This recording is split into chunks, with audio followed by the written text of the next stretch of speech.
করার জন্য। শহীদ রুদ্র আত্মাহুতি দান করেছেন সে আন্দোলনে, একজন মুসলমান, একজন হিন্দু।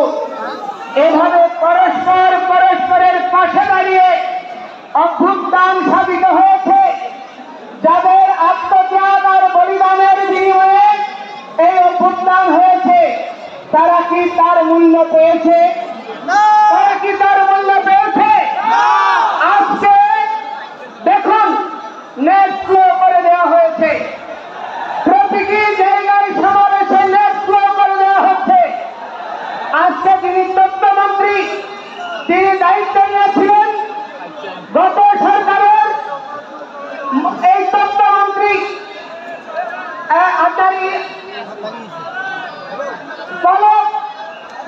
তিনি নেট স্লো করে দিয়েছেন। এই অভিযোগে তার অবস্থানের পরিবর্তন সাধন করার জন্য, কিন্তু অতিশয় দুর্ভাগ্যের বিষয় কি পরিবর্তন দেখছি যে আগের চেয়েও একই রকম অবস্থা, কোন পরিবর্তন হয়নি। এই অবস্থা শহীদ আবু সাঈদ, শহীদ রুদ্র, শহীদ মুক্ত সহ নিপীড়িত যে সমস্ত আত্মাহুতি দানকারী শহীদ, যারা এই পরিবর্তনের জন্য জীবন দিয়েছে, তাদের রক্তের সঙ্গে বেঈমানি। এই অবস্থা আমরা মেনে নিতে পারি না। আজকে 1971 সালে দেশ স্বাধীন হয়েছে, 30 লক্ষ শহীদ হয়েছে। যশোর যে মুক্তিযুদ্ধ জাদুঘর রয়েছে খুলনাতে, তার তত্ত্বাবধানে 40 খণ্ড বই প্রকাশিত হয়েছে।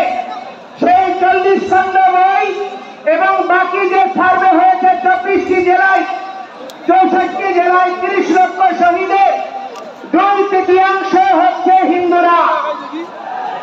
1 কোটি শরণার্থী হয়েছে।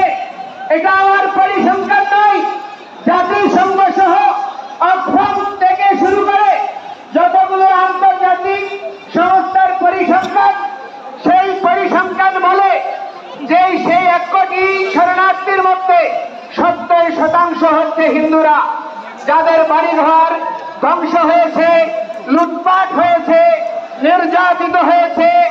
অথচ স্বাধীনতার 53 বছর পরেও বাঙালি জনগোষ্ঠীর এই বৃহৎ অংশ শুধু ধর্মীয় পরিচয়ের কারণে তার প্রাপ্ত মর্যাদা পায়নি।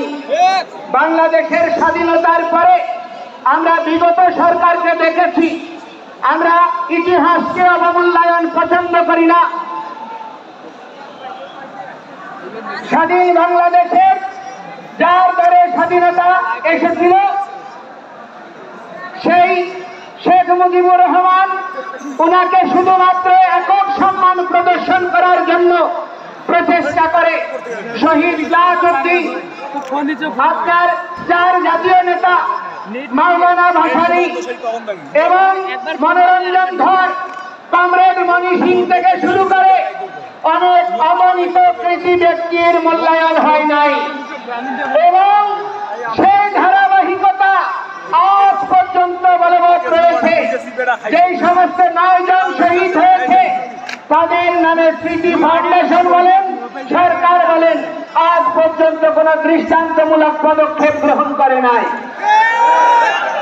এবং অতিশয় দুর্ভাগ্যের বিষয় যে এই দেশে স্বাধীনতা যুদ্ধে প্রথম শহীদ হয়েছে, যেই শহীদকে বীর শ্রেষ্ঠ বলে ঘোষণা করা হয়েছিল, সেই বীর শ্রেষ্ঠটি হচ্ছে দাস পার্টির প্রতিষ্ঠাতা জগৎজ্যোতি দাস, যাকে তৎকালীন আপনার প্রবাসী সরকার গেজেট প্রকাশ করেছে।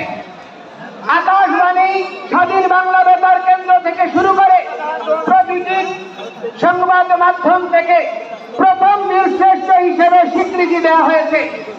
কিন্তু দেখা গেল কি, 72-এ এসে সরকার গঠন হওয়ার পরে শুধু হিন্দু অজুহাতে তাকে স্বীকৃতি দিতে হবে বলে কোন সেনাবাহিনী ছাড়া অন্য কোন সেক্টরের কাউকে আর বীরশ্রেষ্ঠ খেতাব দেওয়া হয়নি এবং সেই জগৎজ্যোতি দাসের বীরশ্রেষ্ঠ খেতাব কেড়ে নেওয়া হয়েছে শুধুমাত্র হিন্দু হওয়ার অপরাধে।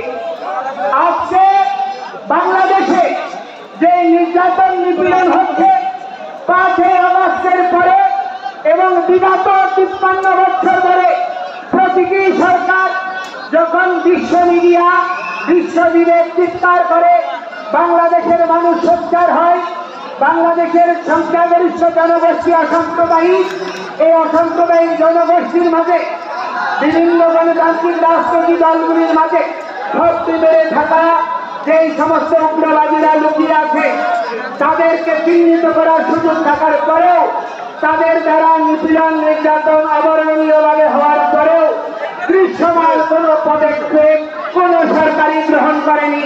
শুধুমাত্র হিন্দু জনগোষ্ঠী সনাতনী জনগোষ্ঠী নিপীড়িত হওয়ার কারণে আজকে 150 ছাত্র সচিবালয়ে ঢুকে যদি পরীক্ষার আপনার পরিবর্তন হয়ে যায়, পরীক্ষাবিহীন পাশ হয়ে যায়, বিগত 5ই আগস্টের পরে সরকার পরিবর্তনের পরে যেখানে আন্দোলন হয়েছে সেখানেই স্বীকৃতি মিলেছে, পরিবর্তন এসেছে।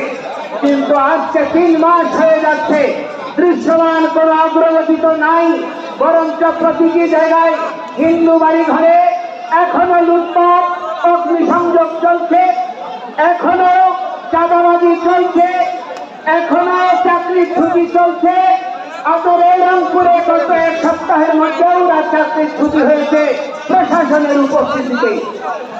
অতিশয় দুর্ভাগ্যের বিষয় এই অবস্থা অপরিবর্তিতভাবে চলতে আছে।